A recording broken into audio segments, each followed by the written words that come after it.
Estamos voltando, então, para a parte teórica, dando a continuidade na nossa aula teórica, Fundamentos da Computação. Na aula passada, nós vimos quase todo o slide, tá? Então, o que eu vou fazer hoje é só dar uma passada rápida, né? A discussão conceitual, só para lembrar aqui, né? A estrutura de programação é a inicial que foi elaborada pela Ada, né? Isso no século, há 2 séculos atrás quase, né? Tá? Então, é uma sequência de instruções, a gente viu que as instruções seguem uma sequência, e essas instruções específicas para retornar o loop, né? E os saltos condicionais, saltando um certo número de cartões. Então, essa é a ideia básica de controle do fluxo do programa, né? Mantém-se até hoje nas linguagens de programação. Esse tipo de linguagem é chamada de linguagens procedurais, quer dizer, ele contém as instruções, diz instruções, né? Tem outros tipos de linguagem, com outros paradigmas, que não utilizam esses comandos, né, de uma forma imperativa, tá?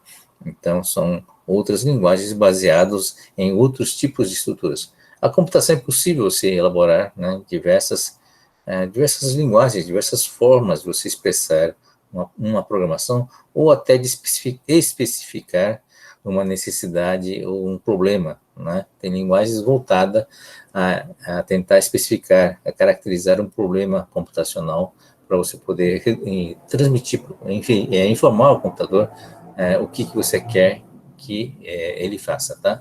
Então, tem uma diversidade muito grande de linguagens, mas a grande maioria das linguagens de programação, né, de controle do fluxo de informação do computador, são baseadas em linguagens procedurais como essa aqui, tá? Que segue uma sequência lógica de instruções. Bom, nós vimos aqui a contribuição principal do Turing, que foi definir o papel a ideia de computação, na verdade, né? Como uma combinação entre programas e dados. Então, há uma definição do que é algoritmo, é uma coisa muito importante, né? Hoje, trivial, todo mundo sabe que é um algoritmo, mas a primeira pessoa a elaborar, né, a ideia de algoritmo, apesar que algoritmo mesmo não existia, né?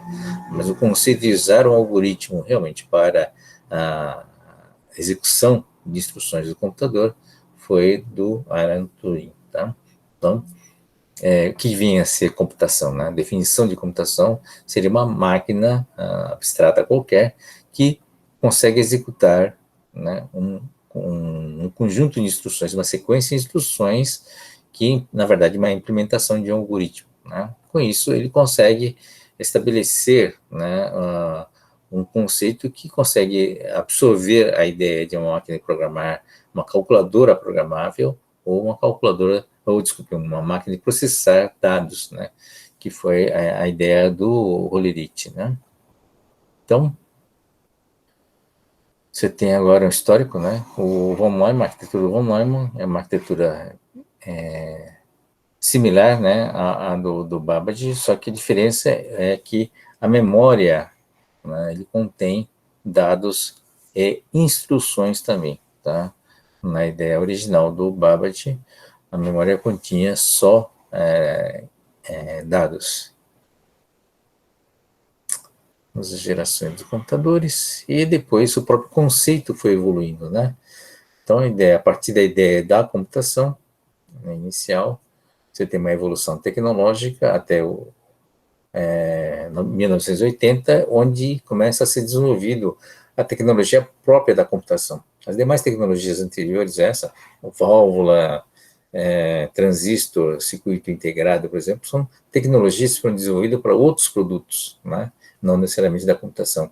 Mas o VLSI realmente é uma tecnologia específica da computação ou dos sistemas digitais, da computação digital, tá?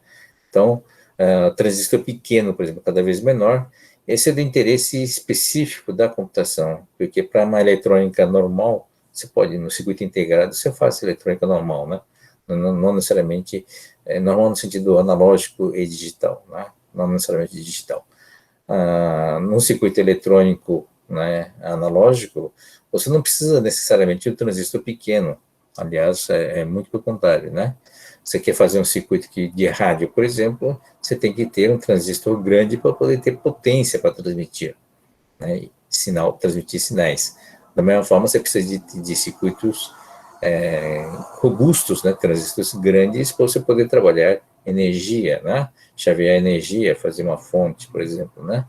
Então, acionar motores, toda essa parte de eletrônica que envolve potência, você não tem como usar um transistor pequeno, tá? Então, o transistor pequeno interessa praticamente só os circuitos digitais, né, usados pela computação, tá?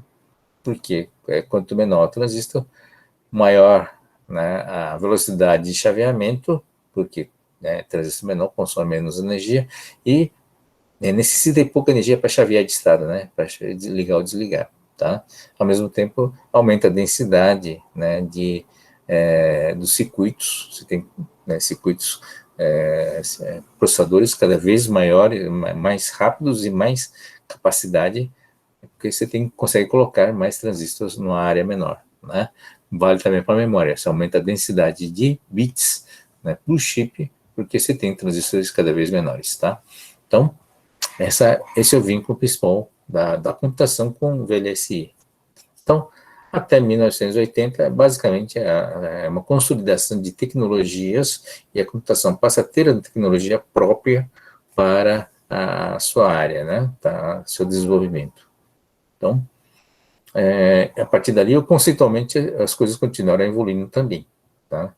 Então, à medida que o computador vai ficando poderoso, ele começa a virar uma ferramenta fundamental para a ciência. Tem coisas que, sem o computador, você não conseguiria mais descobrir, né, e nem provar, né, certas coisas sem a computação, tá? Então, é a base do conhecimento, tá? A geração de conhecimento passa a ser significativo, né, esse papel.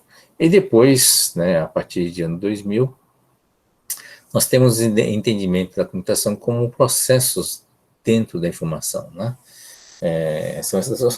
Esse é o conceito atual, onde você tem várias coisas que realizam processamento, né, na natureza. O cérebro humano também realiza processamento, é uma máquina poderosa, né? E aí você tem a computação nesse contexto, né? Uma visão sistêmica, onde você tem diversos elementos dentro desse sistema que realizam processamento, né, geram informação, recebem informação, transmitem informação. Então, você tem um ecossistema inteiro, né, que trabalha com informação, tá? E nesse contexto a computação está lá, né, como parte desse sistema muito maior, né, sistema ecológico de informação, tá? Então essa é uma visão um pouquinho mais atual, tá? Como computação como parte, não como um elemento a parte desse sistema, né? Tá? Então, ele é um elemento integral e participante ativo, tá? Bom, e aqui, né, é a visão de sistema, tá? Tem um modelo simplificado do sistema de informação, onde você tem como caixa preta, né? Quando a gente usa a visão de sistema, a ideia é dividir em caixinhas. Aqui que é sistema? Sistema é um conjunto de partes, tá? Que nem aqui, né? Tem um hardware, tem um software e pessoas, é um conjunto de partes, tá? Que formam, né, uma função, né? Realizam uma determinada função. Qual seria a função realizada aqui, né? Tá? Quando você junta hardware, software e pessoa. Seria basicamente uma função de um sistema de informação, né? Então, ele serve para processar, né, tratar informações. Então, ele tem uma entrada, né, saída, entrada e saída, e uma interface bidirecional que tem que permite a entrada de informação e saída de informação, tá? Então, essa é a ideia. E depois você consegue simplificar esse conjunto numa outra caixinha. Nessa fronteira determina uma nova caixinha que a gente chama de processamento, né?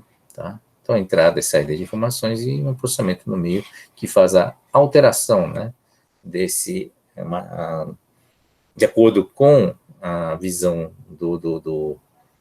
do Turing, né, tá?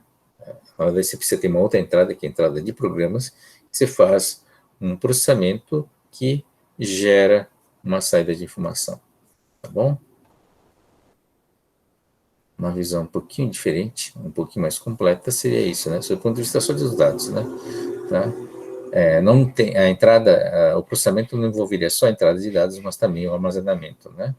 A gente deu esse exemplo com nossa brincadeira de programas, o estagiário fazendo um programa 100% perfeito, né? Tá? Então não adianta ter só um processamento, um programa 100% perfeito, né? Para você ter uma saída confiável, você precisa também ter uma entrada de dados confiável, ou seja, uma entrada de dados 100% e dados armazenados também 100%, né? Então, a contribuição desses dados e também de um programa bom, um programa sem erros, é que gera uma saída sem erros. Tá bom? Dúvidas até aqui, gente? Tranquilo, né? Então, essa parte é mais importante, tá? Seu ponto de vista de programa, seu ponto de vista conceitual. Depois tem a parte de estruturas, que é um pouquinho mais de hardware, né? Então, essa é uma estrutura básica, né? Hardware e software, tá? Que tem esses 4 elementos. Então, todo computador, né? Desde o computador pequenininho, né? Tá? Até o mainframe, enormes, que ocupa uma sala inteira, tem essa estrutura básica, tá? Centrado no processamento. Tá? Então, ele faz o papel de digitalização, que é uma entrada e saída de dados, né, que não é transmissão de dados, na verdade é uma conversão. Esse dispositivo de entrada e saída significa que ele pega o mundo analógico e converte em bits, converte em digital. E depois, o que é digital, ele converte em analógico. Então, ele faz essa entrada e saída, que significa entra bit, não, desculpe, determina uma relação entre analógico e digital através desses dispositivos de interface. Tá? Mas uma vez digitalizado, né, no mundo digital, o computador, né, de maneira geral, faz 3 coisas com esse bit, né? Ele armazena, ele comunica ou então processa, né? E sob o ponto de vista de informação, o papel mais importante que ele faz é de transformação, tá? Que é o processamento. Então, tanto para armazenar como para transmitir, eu não preciso transmitir informações, eu não preciso que seja digital. Basta que, mesmo no mundo analógico, a gente consegue fazer isso de uma forma confiável e de qualidade. O que a gente não consegue fazer de uma forma analógica ainda, né, é o processamento. Tá? Os seres biológicos, né, conseguem fazer o processamento de uma forma analógica, né, tá? Mas o computador, no formato digital, né, o principal papel dele é o fato de ele conseguir fazer o processamento. Tá? O grande valor do computador é a capacidade de realizar processamento de informação. E processamento de informação não é só processador e memória, né, como a gente viu aqui. Tá? Não é só processador e memória para fazer processamento. Ele precisa do software, ele precisa de programas, ele precisa de algoritmo implementado em programas. Tá? E é aí que faz a grande diferença. Né? Então, a programação é o grande papel de realizar essas implementações, tá bom? Isso é um pouquinho de hardware. Essa parte que vocês conhecem, computadores pessoais, computadores móveis, né? À medida que o computador, o microprocessador, vai ficando cada vez menor, por causa da tecnologia VLSI, né? Você vê o tamanho do transistor, né?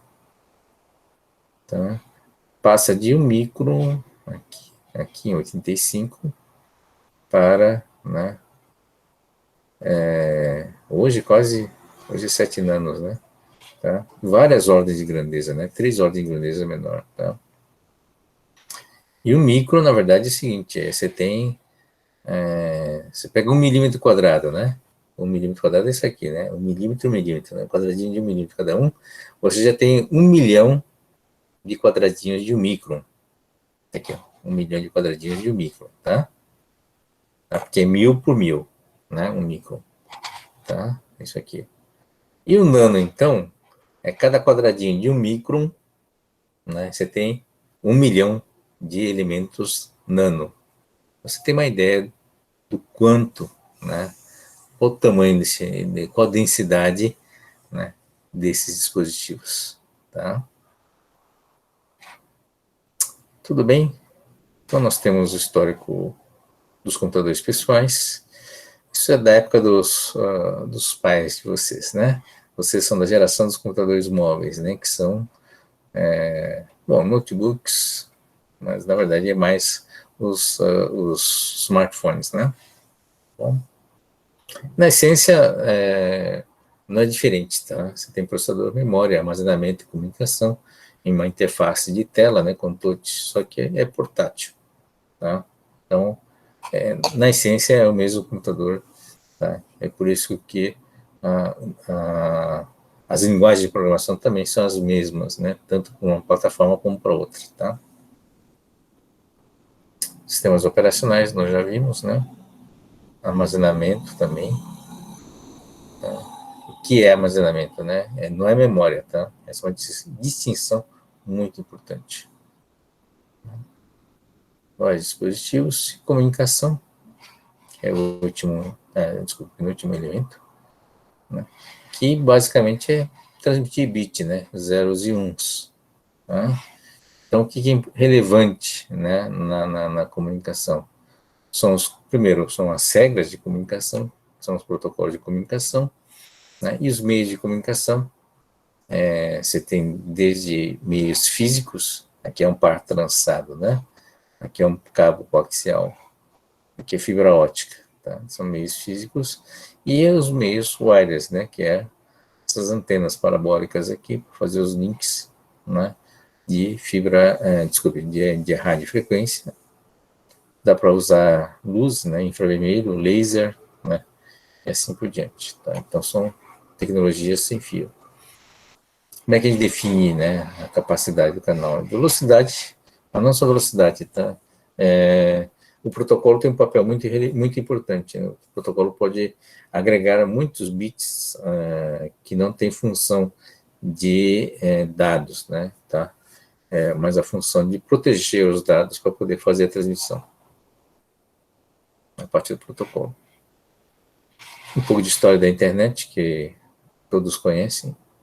Talvez o que vocês não saibam é que começou lá na década de 60, né?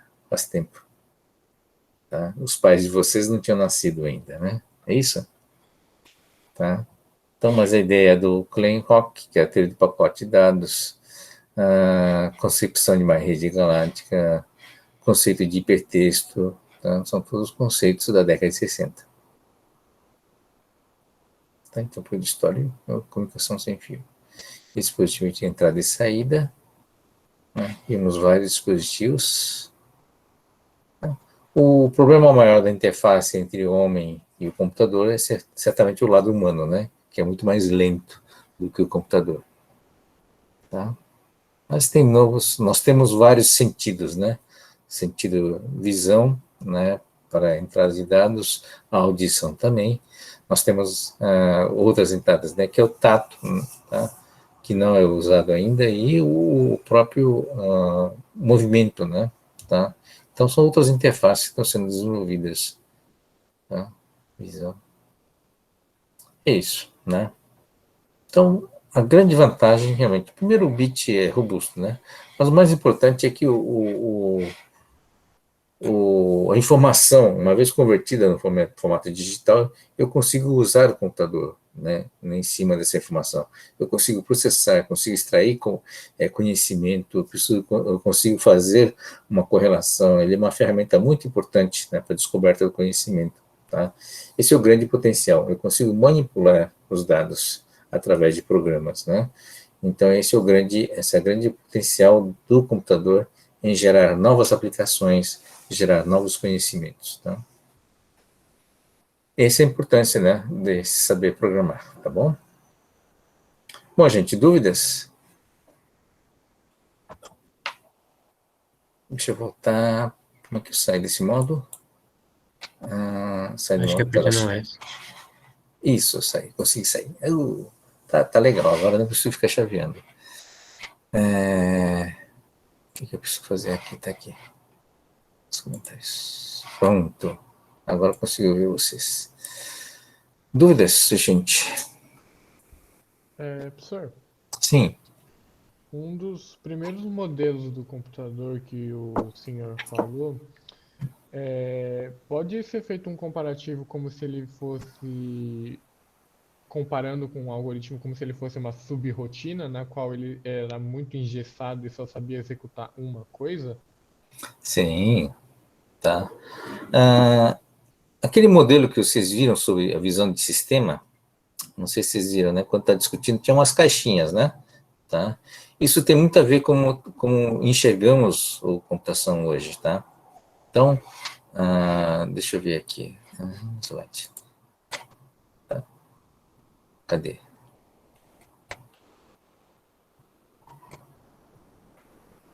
Estão enxergando, né? Tá passando rápido, mas deixa eu voltar aqui. Aqui, tá? Esse é um modelo muito importante, tá? Para vocês entenderem, né? Vocês vão ver que cada rotina, não sei se estão enxergando o mouse, estão enxergando? Sim. Tá bom. Então, cada rotina, na verdade, né, vocês vão ver, a maioria das linguagens de programação acaba fazendo essa brincadeira que está aqui, ó, tá? Ele tem uma coisa chamada entrada, né? Em cada subrotina, na verdade, tem vários nomes, né? No caso de uma linguagem orientada a objetos, você se define uma classe, né? E dentro da classe tem normalmente uma entrada de dados, ou determina os parâmetros de entrada, não é isso? Quais são as variáveis de entrada, tá? Bem no comecinho, né, a chamada da rotina, e depois você tem um processamento, que é uma linguagem de programação que você escreve, tá? E depois você tem uma saída, o return, né, que se retorna.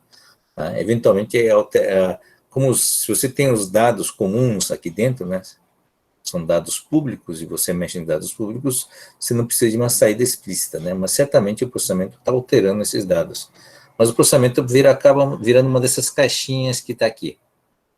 Aqui está hardware, software, pessoa, mas tudo bem. Mas você faz um monte de caixinhas com outros módulos aqui, né? Ou então outros rotinas, né? Tá? Aqui dentro, né? Dentro de uma caixa maior, tá? Então, o que é hoje, né?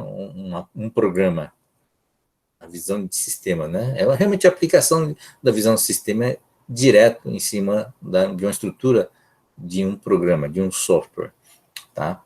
Então, a linguagem permite administrar, a linguagem de programação permite administrar isso e criar, né, essas caixinhas. Tá? Então, todas as linguagens hoje em dia, mesmo na época de linguagem C, né, antiga, tá, você conseguia definir a subrotina, que é coisa que é algo que a própria Ada, né, no começo já definia, né, que é um conjunto de instruções e formar aquele conjunto como sendo um bloco. Tá? A diferença é que hoje você tem uma estrutura muito grande de uma linguagem de programação para facilitar a criação dessa estrutura de uma forma uniforme. Tá? Então, o que nós temos aqui? Você tem sistemas dentro de sistemas. Se você desenha isso aqui, dizendo que isso aqui é um sistema, é uma caixinha, né, um módulo de software, um pedaço de um software, que tem entradas e saídas definidas, essas entradas e saídas bem definidas, tá? Inclusive com seus próprios dados. Veja, esse modelo aqui, esse aqui, na verdade, tá? Ele tem seu próprio dado aqui armazenado, tá? Isso é uma coisa que você não pode esquecer. Em linguagens, não as linguagens antigas, mas as linguagens modernas, orientadas a objeto, você consegue definir os dados locais, tá? Que valem só dentro daquele módulo, dentro daquela classe, dentro daquele objeto. Tá? Então, você tem não só as variáveis de entrada, mas tem a variável de saída e tem uma estrutura de dados local que só vale lá dentro. Tá? Quando você instancia o objeto, ele agrega aqueles valores em branco. Então, o mesmo objeto, né, você pode ter vários objetos idênticos, quer dizer, criados numa mesma classe, tá? Mas que tiveram estágios diferentes, portanto, acaba tendo dados internos diferentes.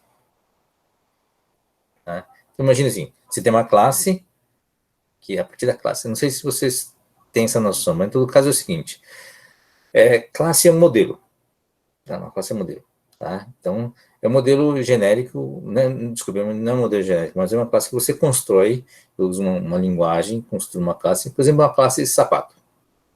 Tá? O meu módulo chama-se sapato. Tá? Só que dentro dele tem várias características, né? Tá? A partir do modelo do sapato, eu determino qual é o peso, o material sendo utilizado, tamanho, essas coisas todas. Então, uma série de detalhes variáveis locais. Né? E aí tem uma entrada, né, na entrada do sapato, dizendo qual é digamos, qual é o modelo, e a saída desse módulo sapato sei lá, listar as características do sapato. Tá? Então tem vários elementos no sapato, e lá dentro tem um banco de dados dentro, né, que a partir desse banco de dados ele vai definir mais ou menos, né, qual é as características que foram colocadas, né, para o sapato. Se é sapato de homem ou mulher, se é para criança, qual o tamanho, uma série de características que pode ser definida. Só que no começo, o modelo ele deixa em branco. É lógico, é o modelo, né? Tá? A partir do modelo, né, da ideia do algoritmo, da ideia do dado padrão que você definiu, tá? Você vai criar os vários tipos de sapatos.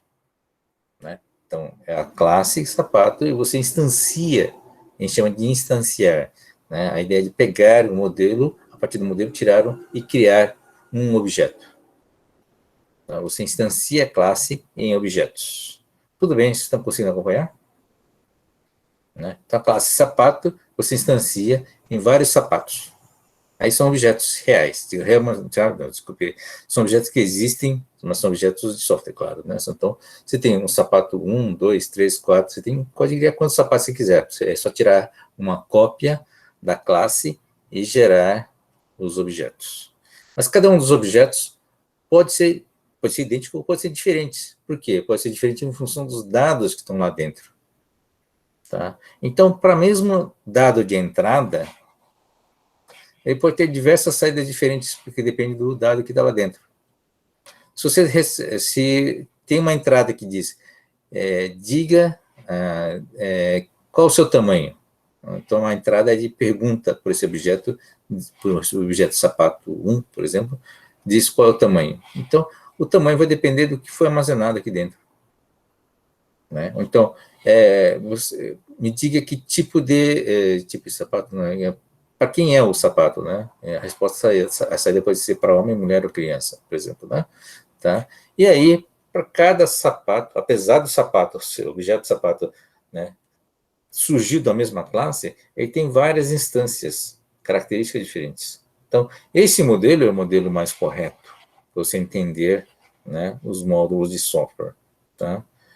Isso precisa tomar cuidado. No começo, vocês vão ver, vão trabalhar só com módulos, né? No caso do Python, você faz um dash, você cria uma função, chama de função, no caso do Python, né? Vocês vão criar funções que basicamente não tem dado local, né? Ou é compartilhado, ou ele não tem praticamente uma instância única, né? Porque você ainda não está trabalhando com coisas mais complexas. Mas mais à frente, né? Dependendo do exercício, né? Vocês podem usar a mesma classe, o mesmo def e criar instâncias diferentes, tá? Funções com características diferentes. Tudo bem? Não sei se eu consegui explicar, tá? Mas é uma pergunta bem relevante e tem a ver com a aula de hoje. Hoje a aula é de organização das funções, tá? Então, as funções, em princípio, né, estão dentro desse modelo mais simplificado, onde você define as entradas e define a saída. Tá? Qual o papel das funções? Tá? No momento, sob o ponto de vista do Python, né, a gente não vai fazer muita coisa sofisticada, não. A gente simplesmente vai organizar as ideias, simplesmente. Tá? Quando você imagina um sistema mais completo, você cria funções de acordo com as características. Tá? Então, em vez de criar uma função tipo roupa, né, ou vestimenta, uma coisa genérica, né, isso aqui, imagine que seja vestimenta, tudo isso aqui. Né? Dentro de vestimenta, eu vou criar uma função, por exemplo, calça, uma outra de camisa, outra de sapato, e assim por diante. Tá? Porque aí eu tenho uma outra que é organização, que vai pegar um de cada um, né, para formar um kit, uma roupa para uma pessoa. Tá? Mas como a roupa é para uma única pessoa, esse elemento, esse quarto módulo aqui, vai ter que passar para cada um desses elementos aqui, qual é o tamanho, né, e o gênero, se é masculino, feminino, né, se é para homem, mulher ou criança, tá? E aí passar também o tamanho, né?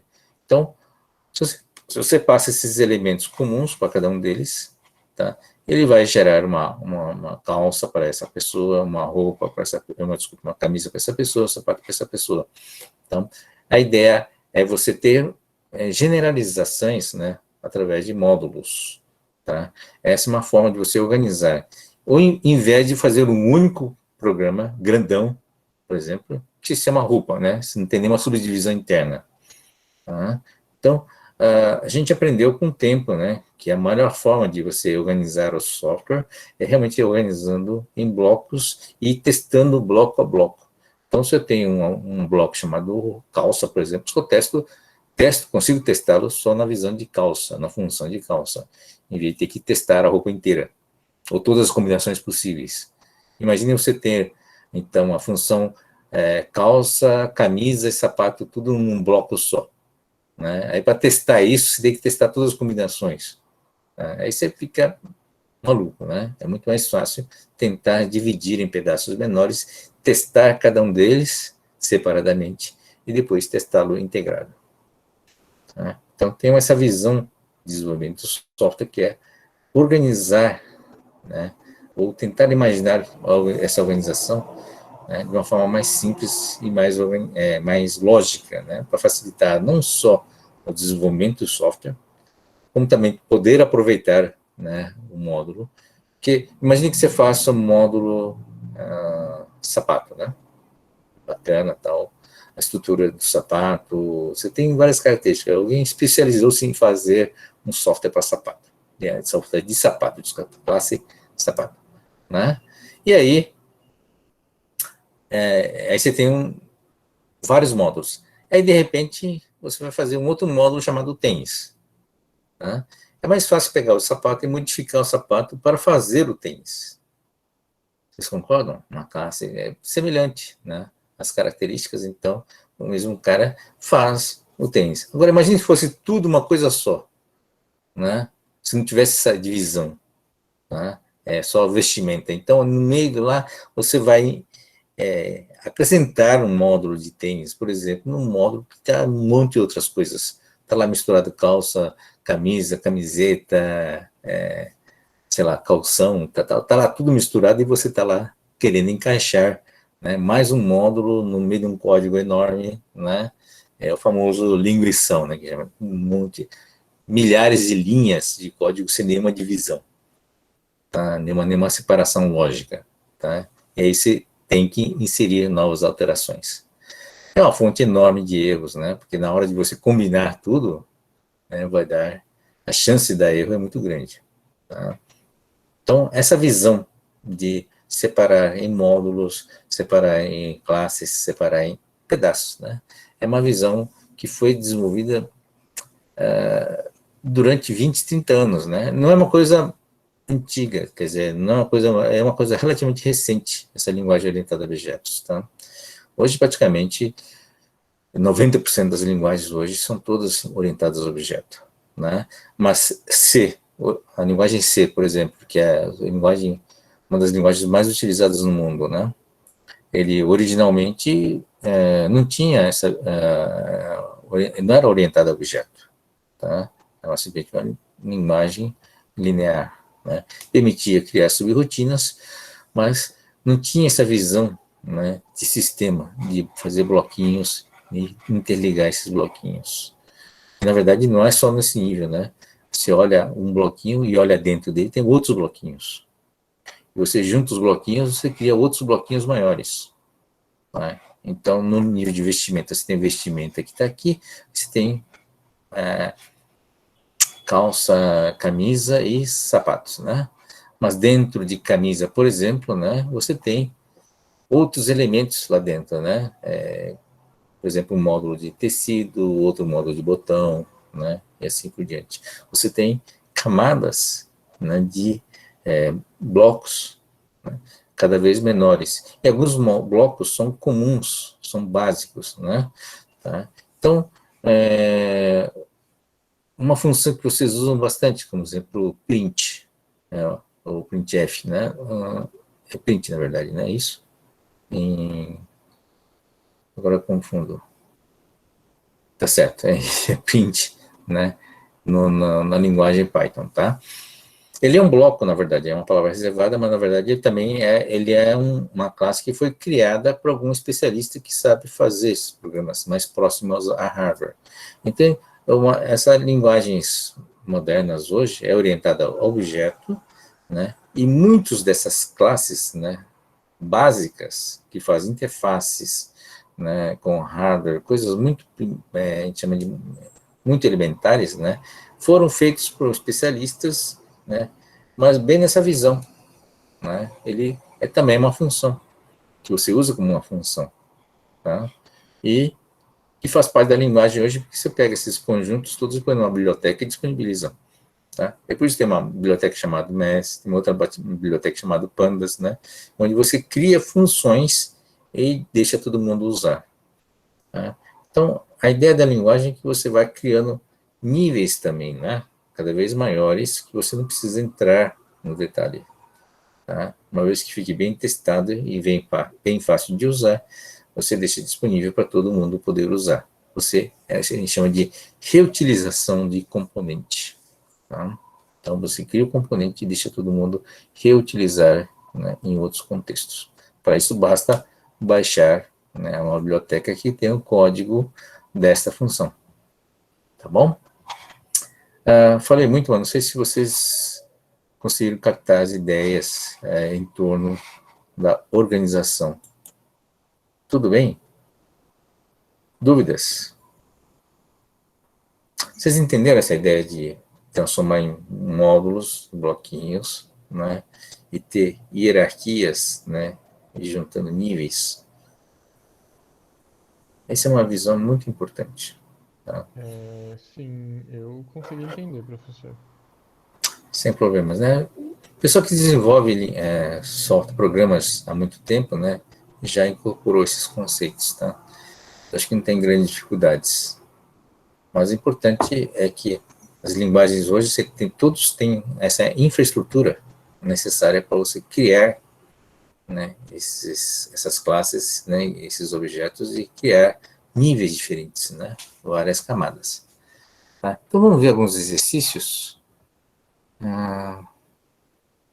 Agora é capítulo 1, não. Não é só se pegar a parte dinâmica. Tá? Vamos dar uma passada antes aqui no capítulo 1 do Colab.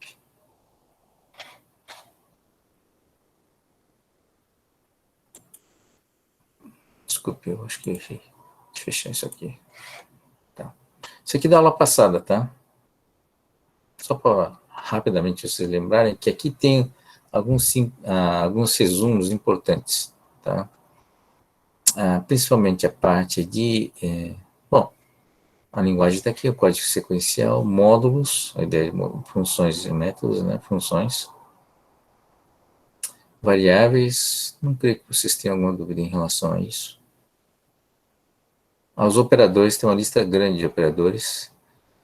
Tem usos bem típicos, né, dessa linguagem, tá? São essas funções que estão aqui, tá vendo? Desculpe, são esses operandos que estão aqui, tá? Então, ele retém a informação. Você começa com 10 aqui, né? Estão chegando ou não? Então, né? Espero que sim. Começa com 10. Então, você não precisa repetir aqui, né? O que você está fazendo aqui, tá? Você está multiplicando por 2. Realmente é uma notação um pouco chata, mas ele funciona bonitinho, tá? Ele começa com 10, ele multiplica por 2, tá vendo? Pega o y, multiplica por 2, tá? Aqui não é igualdade, viu? Isso aqui é um operando, tá? Operando isso aqui. A operação é isso aqui. Cadê? Tá. Ele realiza uma operação de exponenciação. Cadê? Tá. Isso aqui também é uma operação. Isso aqui também é uma outra operação. Tá? Então, o conjunto que está aqui faz o seguinte. Ele pega o resultado, né, que é, bom, inicial é 10, né? Do 10, ele pega e multiplica por 2 e retorna ao y, tá? Ele divide por 4 e retorna para o y. Ele eleva ao quadrado e retorna para o y. É isso, essa conta que está fazendo, tá? Então, o comentário está dizendo aqui, esse aqui é o comentário, né? Tá? Então, vira 20, depois divide por 4, vira 5, né? Toda divisão transforma uma transformação, né? Porque isso aqui é inteiro, começa com inteiro, vira float, que é ponto flutuante. Aqui eleva ao quadrado, 5 elevado ao quadrado vai dar 25, e aí 10% de 25, é isso? Não, 25% de 10, agora não entendi, a porcentagem da lógica é 25, está aqui 25% de 10, tá, dá 1/4 de 10. É 5? É o resto, professor, está ali em cima. Ah, tá, tá certo. A de 10, tá certo. Então, vamos ver o que ele faz. E depois o print, né, do y que está aqui. Vamos ver o que ele faz. A primeira vez é sempre isso.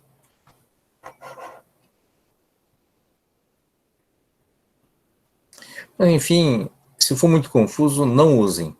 Tá? Senão, apareceu 5. Tá? Então, se mudar aqui, tem uma sequência grande que está aqui. Então, o que dá para fazer é colocar o y aqui, para vocês terem uma ideia de como o valor do y vai mudando, né?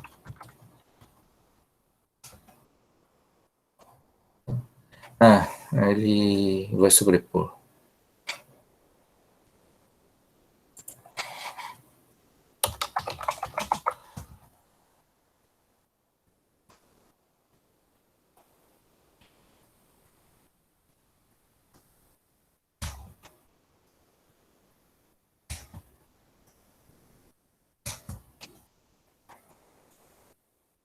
Vamos ver se ele faz isso.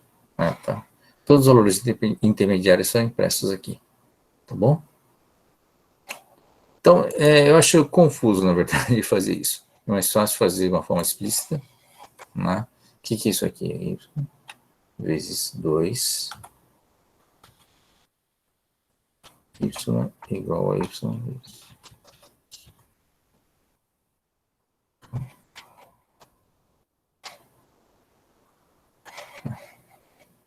Aparece do meu jeito, é 20, né? Tá certo? Mais fácil de entender, certo? Então, toda a linguagem tem esses truques, né? Que a ideia é simplificar, né, o código, mas às vezes pode atrapalhar o seu entendimento. Aqui um outro exemplo do print. Operadores relacionais, quando você faz uma operação de comparação, né? Você relaciona um com o outro. A novidade aqui é isso aqui, ó, né? É muito utilizado em vetores, o in, né? Você tem um conjunto de números e você quer saber se esse número se encontra dentro desse conjunto, ou se não se encontra, tá? Então, são operadores que não vamos usar no momento, né? Mas vamos usar mais na frente, tá? Maior igual, menor igual é muito utilizado no ifs, né? Mas no if, quando a gente for ver os desvios condicionais, a gente vai ver outras estruturas também, tá?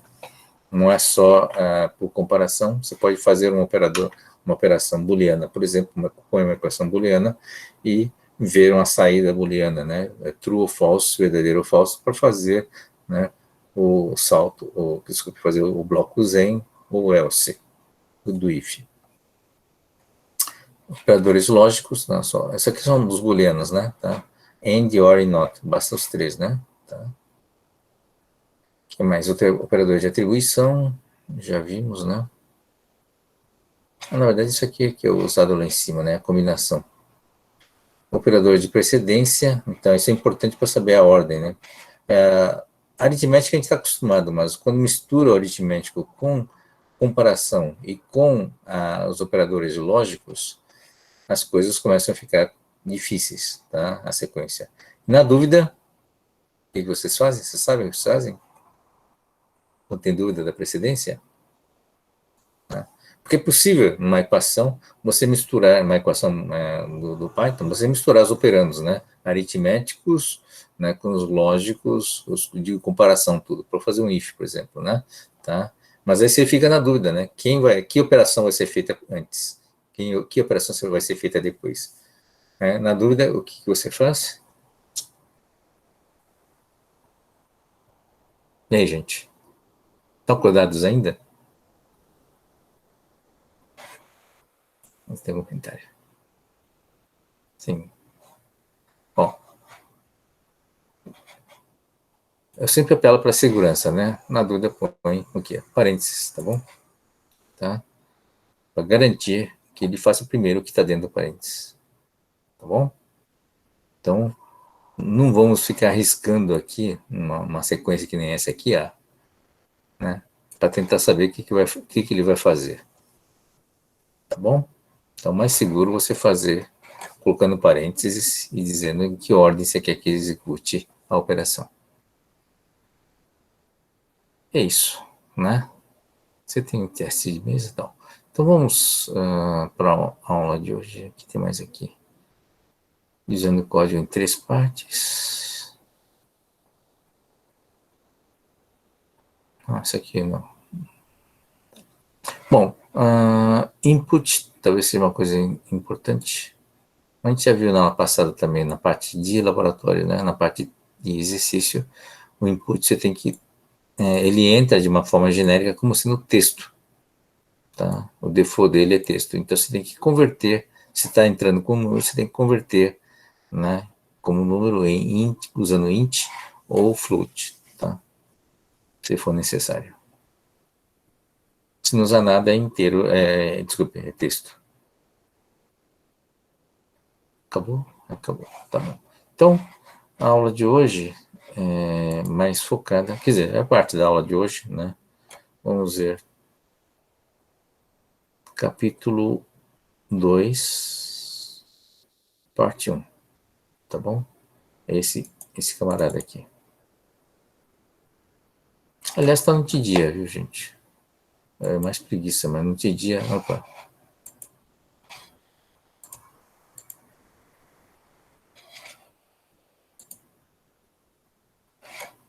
No dia, a semana 2. Está aqui, né?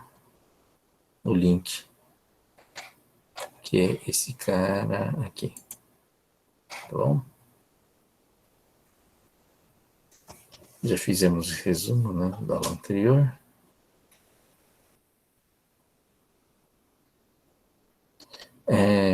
Comentários. Já vimos comentários, né? Em Python a gente usa o sustenido, né? Tá? Que é o... Você chama de quê? Jogo da velha, é isso? Tá? Em várias linhas a gente usa aspas, tá? Programas sobre programas. E aqui, as principais bibliotecas do Python, né? A NumPy, que a gente já vimos, né? Para processamento de matrizes vetores, a gente vai ver mais no final dessa disciplina, quando começar a trabalhar com... depois dessa primeira prova, né? A gente vai começar a trabalhar com matrizes vetores.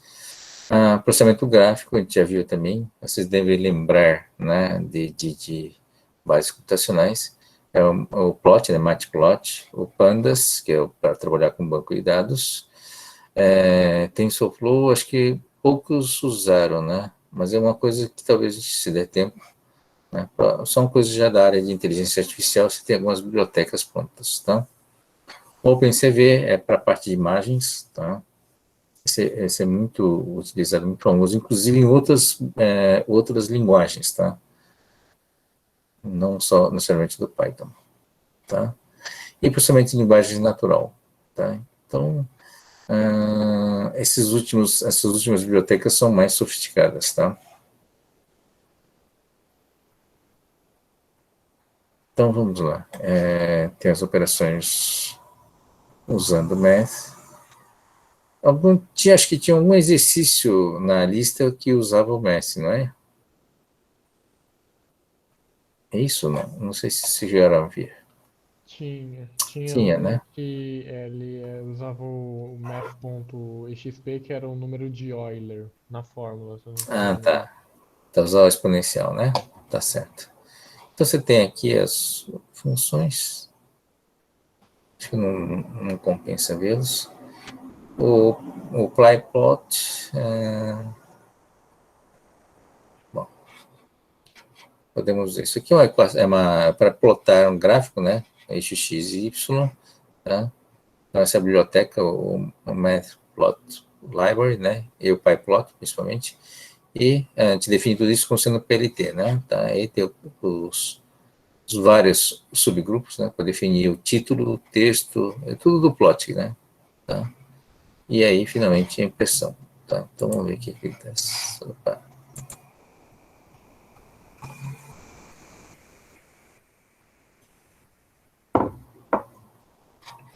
A mão é uma reta, né? Tá certo. Você tem 2 pontos e ligar esses 2 pontos, x1 e x2.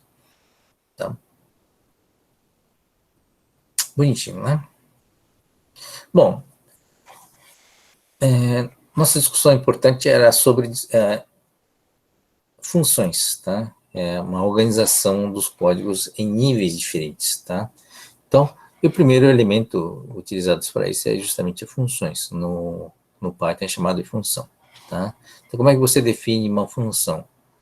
Isso aqui está em linguagens de pseudocódigo, né?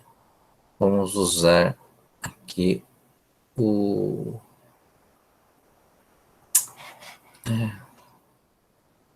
caso de testes aqui. Deixa eu ver o exemplo aqui para o delta, né? Tá. Então, não vamos entrar aqui. Então, está aqui. Como é que eu defino uma função delta? Tá? Então, a equação de segundo grau, o delta é utilizado, né, para calcular essas duas raízes, né? É o mais ou menos delta, né? Tá? Da função. Então, é utilizado em 2 lugares. Para aproveitar, né, o delta como um código só, um bloco só, vamos criar o delta. A gente cria o delta usando o def, né? Certo? Def, o nome da função e o 2 pontos, tá? Então, aqui são os parâmetros de entrada. Lembra do entrada, processamento e saída, né? Então, tem a entrada, esses 3 variáveis, e a saída dele tá aqui, né? Cadê? Return D, tá? Essa é a saída dessa função. Então, tem entrada, saída, e o processamento é essa conta que está aqui, tá? Que é o b ao quadrado, né? B vezes b, menos 4ac, tá? Na dúvida, você faz isso, tá? Vamos criar bons hábitos, né? Chama-se programação defensiva, tá? É evitar problemas. Tá? E o D, ele é return D. Tá bom? Então, aqui você define a função e aqui você usa a função. Aqui, né? Tá? Então, isso aqui precisa ser definida antes de ser utilizado. Então, cadê? Executou?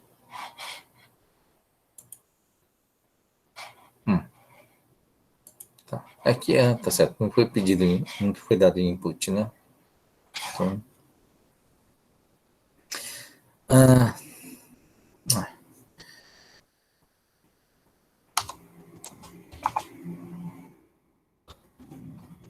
vou usar o int. Né?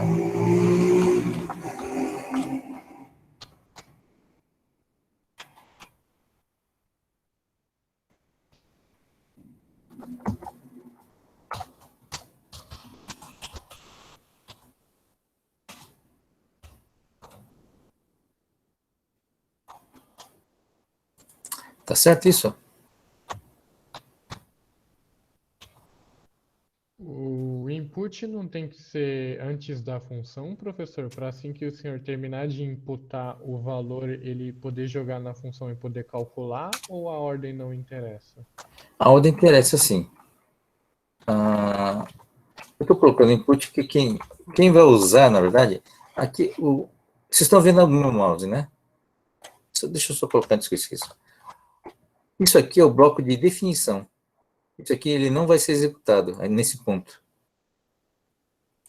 Eu marquei aqui em realce, né? Estão vendo ou não? Tem um def aqui, né? Tá bom? Sim, professor, tô vendo. Nesse ponto, ele está sendo definido, mas não está sendo executado. A execução do Delphi, claro, para você executar, você precisa do A, B, C e D. Né? Desculpe, A, B e C, tá certo? Eu estou chamando A, B e C aqui, né? Tá? Mas o delta está sendo executado aqui, ó. Entendeu? Tá sendo definido aqui em cima, tá? Mas está sendo executado aqui. Tá certo? Então, essas entradas de dados estão sendo feitas antes da execução. Tá bom? Vamos testar para vocês entenderem.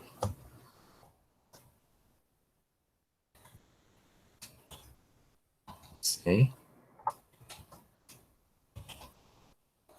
E aqui só vou copiar isso aqui para não perder.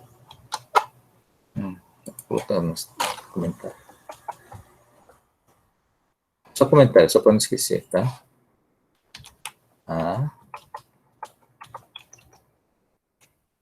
B. Tudo bem? Dúvidas? Está certo o código, né? O int aceita número negativo? Uma boa pergunta, não sei. Acho que sim. Entre com A. A é o 5, né? Bom, o resultado, desculpe, quanto que dá o resultado? Esqueci de marcar. Menos 76. Boa, obrigado. Tá certo, é que tá aqui em cima, né? Tá. É o 5. B menos quanto que era o B? Tá aqui. Menos 2. Menos 2. C, o 4. Oh, deu certo. Tá bom? Todo mundo entendeu? Deixa eu mudar aqui, vou rodar de novo.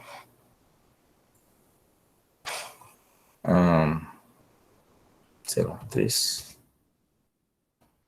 Menos 4. Ou menos 44. Tá certo. Então, o delta foi definido aqui, tá? Mas eu usei o delta aqui, ó.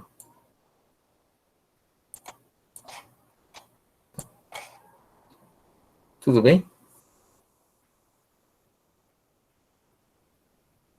Alguma dúvida?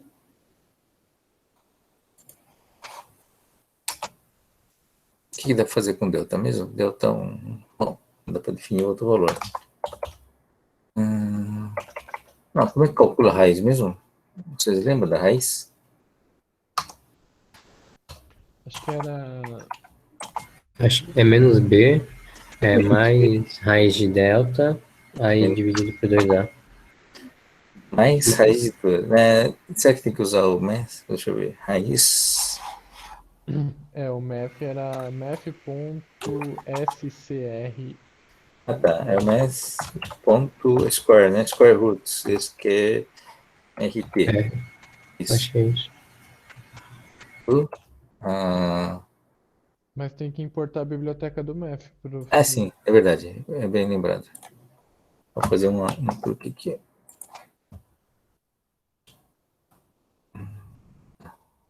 E tudo isso é dividido por... Deixa eu só terminar a equação, senão eu vou perder a lógica.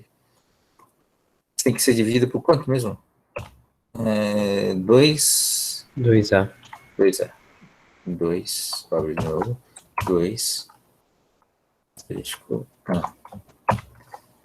É importante sempre usar parênteses, porque aí você fica na dúvida se ele está dividindo primeiro com 2, depois vai multiplicar pelo A, e aí fica o A na parte de cima. Professor, Oi, eu não entendi a lógica do return ainda. a lógica do... Return. o return. Então, ele não está executando aqui, tá? Ele está definindo. Estou definindo o delta como sendo essa entrada, como essa saída aqui. Mas o def já não é definir? É de def e definir. Então o return só serve para tipo. Recebe para dizer, olha, o def acaba aqui.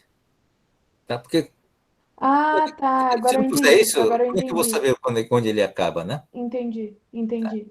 Tá certo? Obrigada. Nada. E, além do mais, ele serve para dizer que ele retorna, né? Tá vendo o delta igual aqui? Esse igual significa o seguinte, o que eu vou colocar dentro do valor? Né? Eu vou colocar dentro dessa variável valor o resultado do delta. Né? Mas qual é o resultado do delta? É o A, B e C? Não, é um D, né? E está dito aqui, ó, retorna o D. Tá? Não sei se dá para perceber. Ah, então ali não tem que ser delta, né? Tem que ser valor igual a D, ABC. Não, não precisa, porque o return, ele retorna o valor Ah, que foi tá. calculado aqui localmente. O Entendi. D só existe aqui, né, dentro do Entendi. delta. Tá bom. Né? Ele não existe fora do delta. Da mesma forma, essa variável aqui, A, B e C, por exemplo, só existe aqui dentro. Opa, fiz bobagem.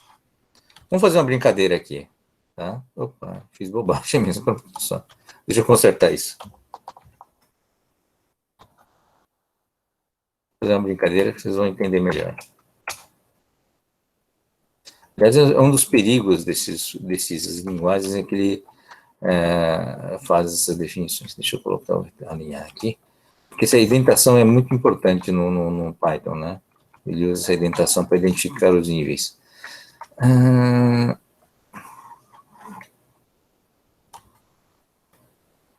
Só para não perder a lógica, né? Senão eu não consigo entender depois. Vocês concordam que o A1, B1 e C1 são variáveis diferentes do A, B e C?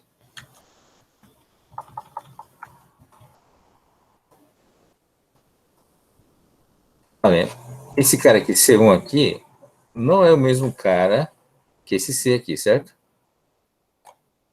São variáveis com nomes diferentes, não é isso? Tudo bem? Eu posso ter chamado de outra coisa.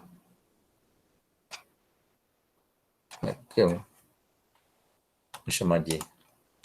Brincar um pouco. Ai. Oi. Ah, pronto. Mais fácil.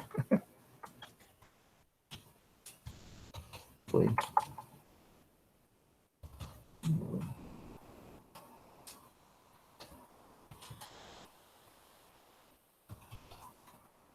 Fica bem claro que é diferente, né?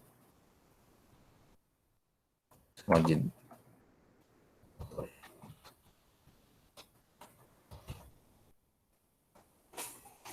Ok?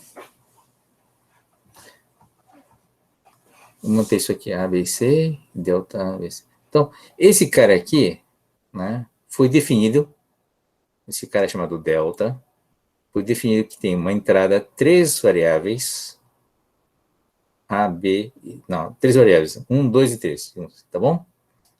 Tá? E essas variáveis 1, 2 e 3, nesta ordem, é utilizado desta forma dentro do delta. Tá? E o retorno diz, olha, o meu delta acaba aqui, e ele vai retornar essa variável aqui, ó, o D, o DOI. Significa o seguinte, toda vez que eu chamar o delta, eu vou precisar definir esses três caras como entrada, tá? E vou devolver na minha saída da minha função esse cara aqui, tá?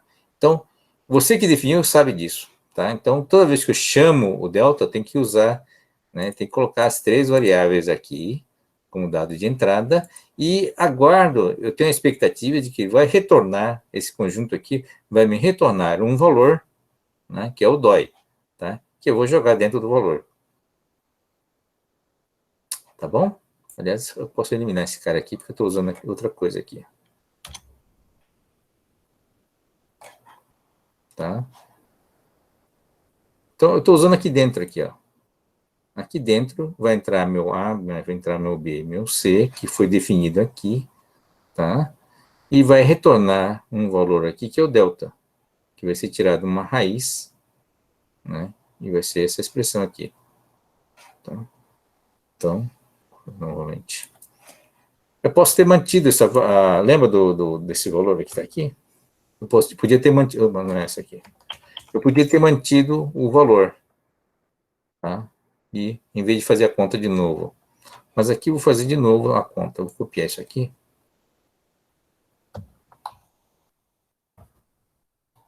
chamar isso aqui de raiz 2. Aqui é menos, né?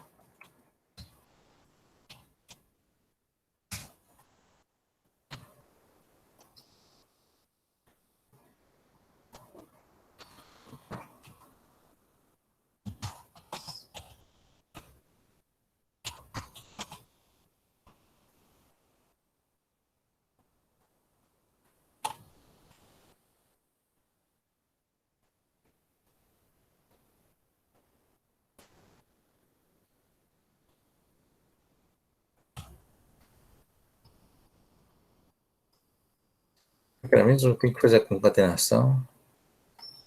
Peraí. A raiz. Vou fazer o seguinte. Open limit. Na a raiz 1. Aceita sempre? Vamos lá.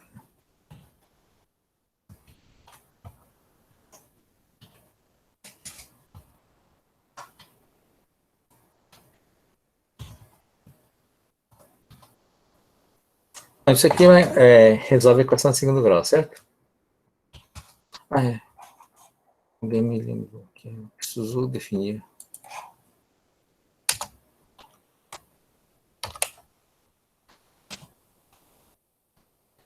Basta isso, né? E aí, gente? Comentários? Tem algum erro na... Na verdade, é o contrário. Deixa eu ver. Pode fazer.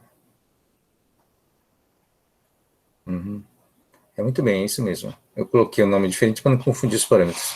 Se você usa os mesmos parâmetros, você corre o risco de confundir, né, com os parâmetros, o A, B e C utilizados aqui, ó, o A, B e C aqui. Então, é para vocês entenderem aqui, o A, B e C daqui não é o mesmo do A, B e C que está aqui dentro. Tá? O A, B e C que está aqui, eu uso para fazer a entrada de dado aqui, ó, para transferir para o delta. Mas uma vez transferido para o delta, você transfere valor, né?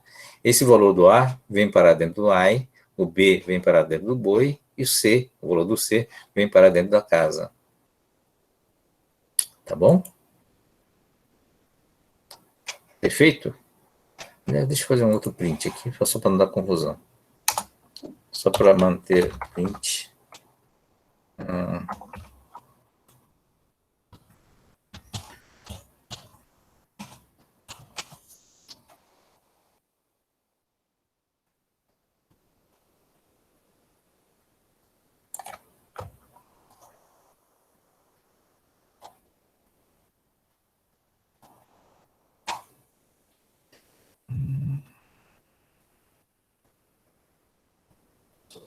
Não perder o controle delta. Eu posso usar direto. Eu posso colocar uma função dentro da função. Não esqueça que o print é uma função, tá?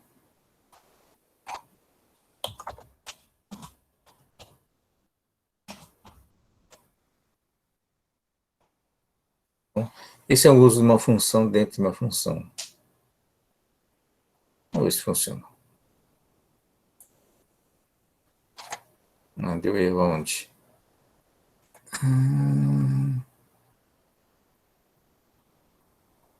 Acho que ele não permite fazer uma chamada. Não, ainda que eu mudo a abertura de... Abri um parênteses, fechei um, fechei dois, fechei, tem uma a mais, tá? É isso? Tá, passou. O que era o mesmo valor? É o 5 menos 2 e 4. Deu erro aqui, onde que deu erro?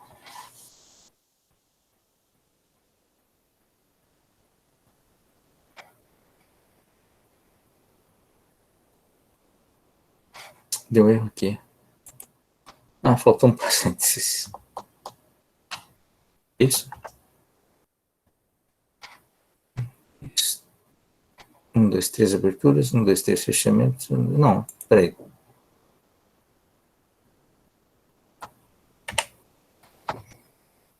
Onde que está errado? Uma abertura, duas aberturas, três aberturas. Três fechamentos. Ah, tá certo isso aqui.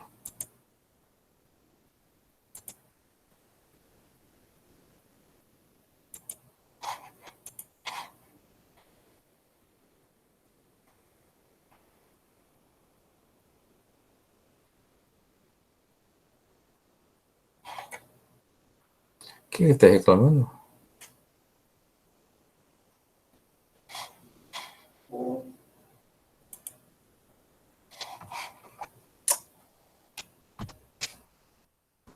Vamos lá, gente. Vocês são programadores. Professor, é porque eu acho que o delta, ele é negativo. Eu acho que é por isso. Oh, é verdade. Bom, nada como aluno é melhor que professor, né? Você tem razão. Como é que qual é a função que tira o negativo do delta? Mod? É isso? É isso? Espera um pouco, parênteses. Falaram ABS, professor. Absoluto? Pode ser também. Vamos ver se funciona o mod.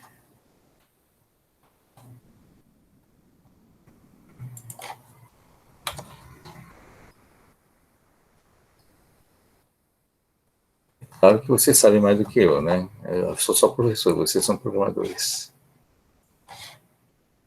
Caramba, o que é de novo? Que chato.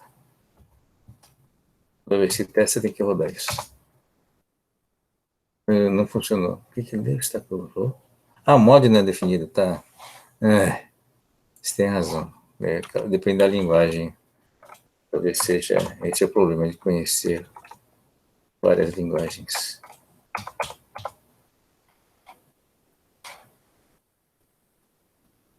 Vamos lá. 5 menos 2.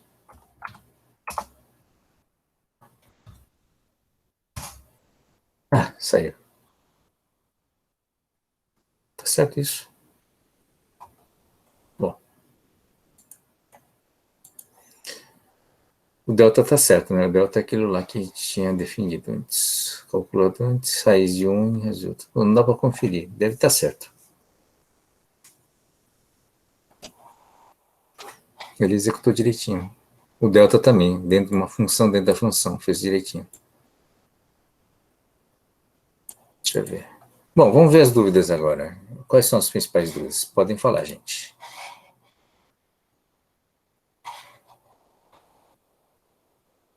Nada a declarar?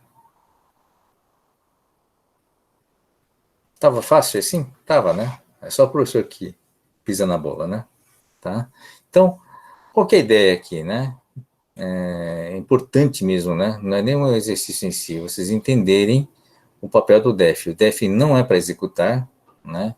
Ele simplesmente define a função, tá? E aí, uma vez definida a função, eu consigo usar à vontade aqui, tá? Da mesma forma, o ABS está aqui, né? E outras funções, o square root, que né, a raiz quadrada, são todas funções que já foram definidas que está dentro dessa biblioteca que está aqui, o math. Tá?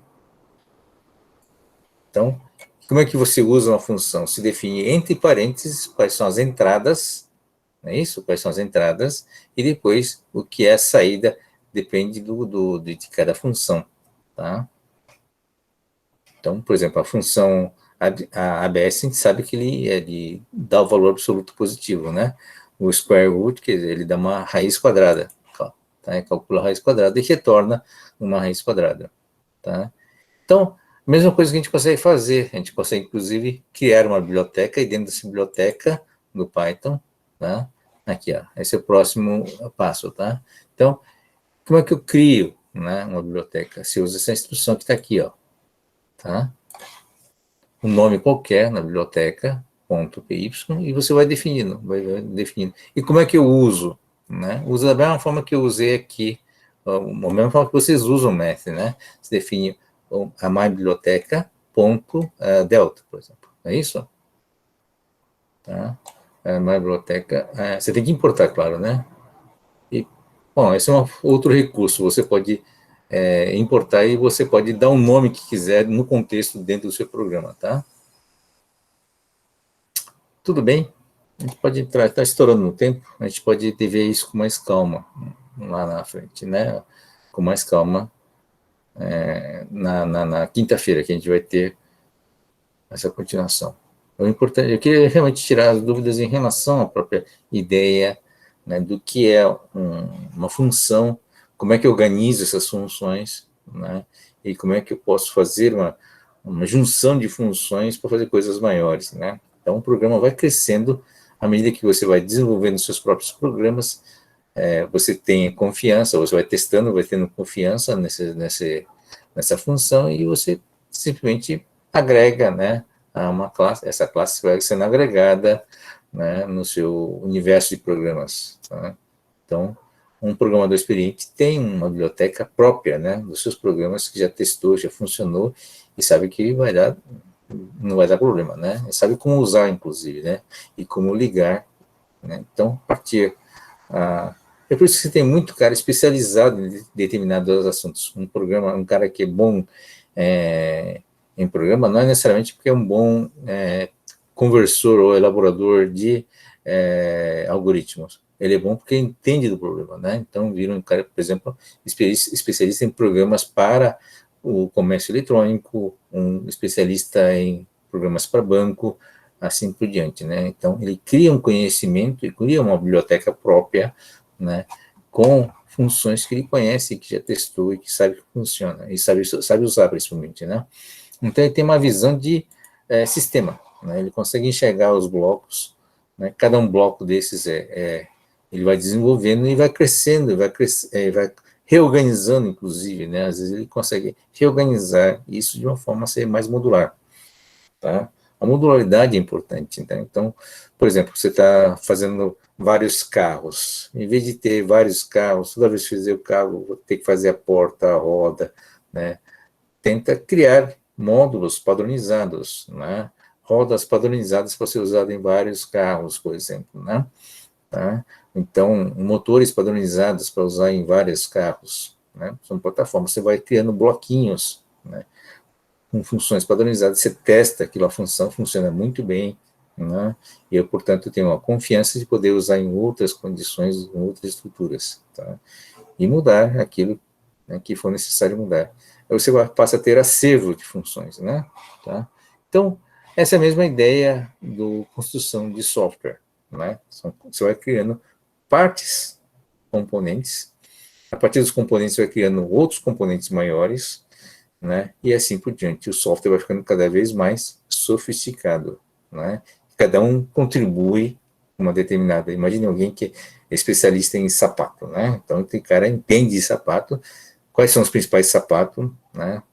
Que material que é. Precisa ser entendido de sapato, para você saber que se cor é melhor do que, sei lá, não sei que outro material que pode ter, né? Tá? Então, essas especializações, né, são conhecimentos segmentados, né? O cara consegue entrar em profundidade, tá? E esse é o cara que faz esse tipo de função, esse tipo de programa, tá? Aí você junta com outro cara que é especializado em outra área. Então, cada um vai ser responsável em profundidade cada um dos bloquinhos, né? E aí você tem um cara sênior, eventualmente a gente chama de arquiteto de software. Então, é um cara que, na verdade, não constrói o programa, mas junta pedaços, né?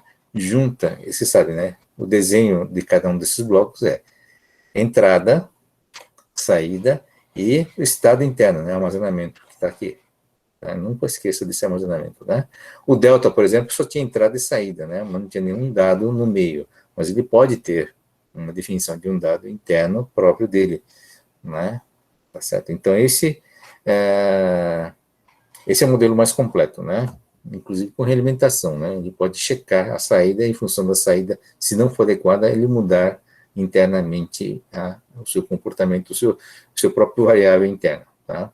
Então, com isso, né, um arquiteto de software vai montando esses elementos. Ele não conhece o programa por dentro, mas sabe usar esses programas de uma forma adequada. Da mesma forma aqui, né? Desculpe.